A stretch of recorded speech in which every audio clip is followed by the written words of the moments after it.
Bon, nous avons eu une intervention extrêmement enthousiasmante sur la santé. Je ne vais pas reprendre ce que Hervé Le Treut et Vincent Brantagnols nous ont expliqué ce matin parce que les éléments de contexte étaient évidents.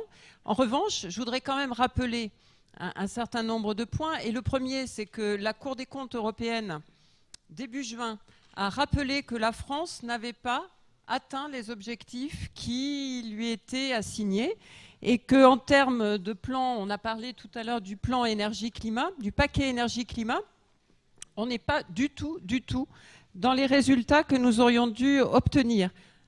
Plus récemment, début juillet, c'est le Haut Conseil pour le climat qui précisait que les objectifs 2015-2017 de la stratégie bas carbone, dont on parlait également précédemment, ne sont pas atteints et que les mesures actuelles préconisées pour la période 2019-2023 ne permettront pas de les atteindre.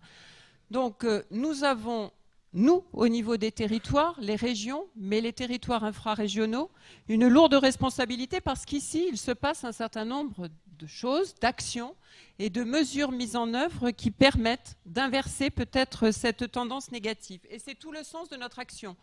Le sens de notre action, il est à la fois facilitateur, accompagnateur, motivant, on l'espère bien évidemment, et aller vers la massification. On a fait pendant un certain nombre d'années beaucoup d'expérimentations.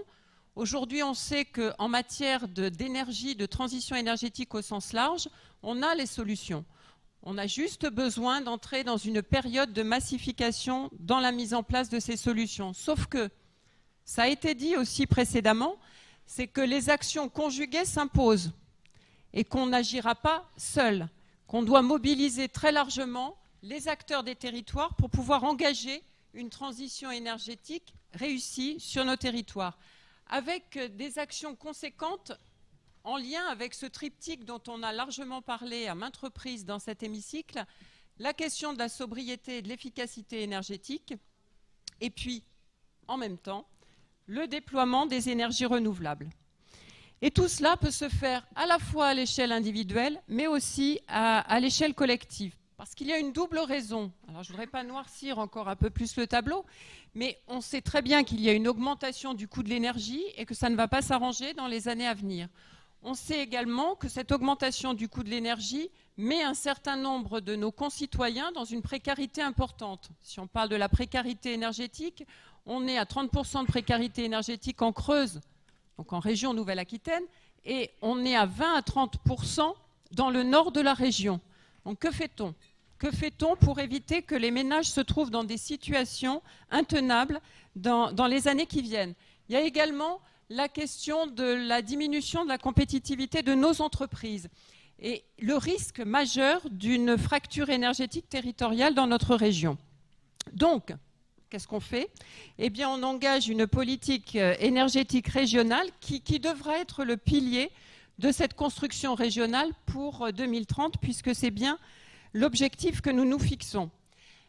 Sur les ambitions, territorialiser les actions, c'est aussi ce que nous essayons de faire. On a adopté un certain nombre de délibérations qui allaient en ce sens, mais il faut aller plus loin. Aller plus loin et travailler sur la notion de gaspillage, diminuer le gaspillage au sens large, travailler à la rénovation globale, évidemment, de nos bâtiments, à la fois dans le privé, dans le public, et la question des logements a toute sa place, bien évidemment. La diminution de la consommation d'énergie qui est prioritaire. On est dans un contexte où on a plutôt tendance à consommer davantage d'énergie avec nos nouveaux modes de vie, le numérique, les mobilités, un certain nombre d'actions dont on n'a pas forcément envie de se passer, mais on peut essayer de les traiter et de les gérer autrement. Il est tout à fait possible de diminuer tout cela. Sur l'énergie au sens énergie renouvelable, puisque nous souhaitons sortir des énergies fossiles, ces énergies qui émettent énormément de gaz à effet de serre, ça a été rappelé, je n'y reviens pas. Comment développer des actions efficaces sur nos territoires ? Eh bien, en faisant monter en puissance ce qui est né maintenant depuis près de 2 ans, que sont ces collectifs citoyens 30 aujourd'hui à l'échelle de la Nouvelle-Aquitaine qui travaillent à l'émergence de politiques énergétiques, que ce soit dans l'efficacité énergétique ou le déploiement d'énergie renouvelable, pour coller au plus près des territoires. Bon, la région impulse, la région propose un certain nombre de dispositifs, vous avez un certain nombre de fiches actions à votre disposition, mais on ne va pas se substituer au territoire. Chaque territoire, avec sa typologie, construit son mix énergétique, et là je reviens évidemment au sujet, et les solutions qui sont aujourd'hui à notre disposition et qui sont possibles ne pourront être mises en place que si elles sont construites collectivement. On parle beaucoup de co-construction.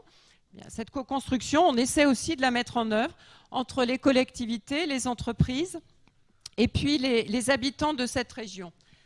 On parle d'atténuation, diminuer les émissions de gaz à effet de serre. On parle aussi d'adaptation et de résilience. Et ce sont ces synergies qu'on a besoin de faire monter en puissance dans notre région. Mais tout ça ne se fera pas si on n'a pas une possibilité en région d'avoir des filières de production énergétique, de production de matériel énergétique, donc de relocalisation des consommations, de relocalisation des productions. Et c'est l'objet des travaux qui sont menés, exposés aussi dans le rapport que vous avez sous les yeux, de structuration d'un certain nombre de filières dites vertes. Filière construction durable, un travail que nous menons avec les acteurs de la construction. On part des architectes, des bureaux d'études et évidemment des artisans. Toutes ces solutions peuvent être évidemment co-construites, et c'est ce que nous essayons de voir, dans une approche systémique. Parce qu'il ne s'agit pas de produire des énergies renouvelables pour produire de l'énergie renouvelable, il s'agit de regarder si cette production est vertueuse. Et on ne va pas produire des énergies renouvelables au détriment de la biodiversité, par exemple, ou d'autres secteurs économiques, environnementaux, qui font un territoire. Tout cela nécessite, ça a été également rappelé, mais c'est important de le penser d'ores et déjà, nécessite la mise en place de formations adaptées. Formations adaptées pour les jeunes, pour les moins jeunes, formation initiale, formation continue, qui soient en lien avec ces emplois. On parle d'emplois de demain, mais ce sont les emplois d'aujourd'hui qui sont en cours de mise en œuvre sur nos territoires.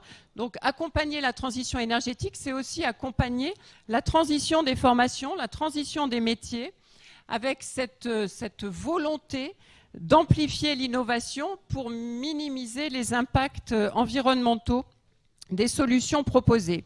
Donc la Nouvelle-Aquitaine peut être un terrain d'expérimentation, certes, mais surtout un terrain de massification aujourd'hui pour montrer les savoir-faire, pour engager des marchés en France et à l'international, bien évidemment. Vous avez les uns et les autres peut-être participé au Forum de la croissance verte. Eh bien, ce Forum de la croissance verte va devenir Forum Néoterra, où ça sera justement l'occasion de mutualiser les pratiques entre les entreprises et les néo-aquitains.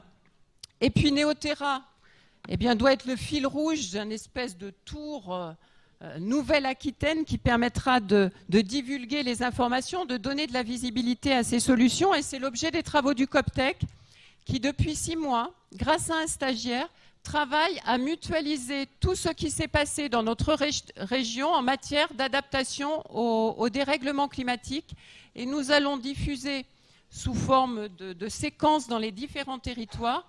Avec le COPTEC, nous allons diffuser ces savoir-faire, ces savoir-être qui existent sur un certain nombre de territoires néo-aquitains.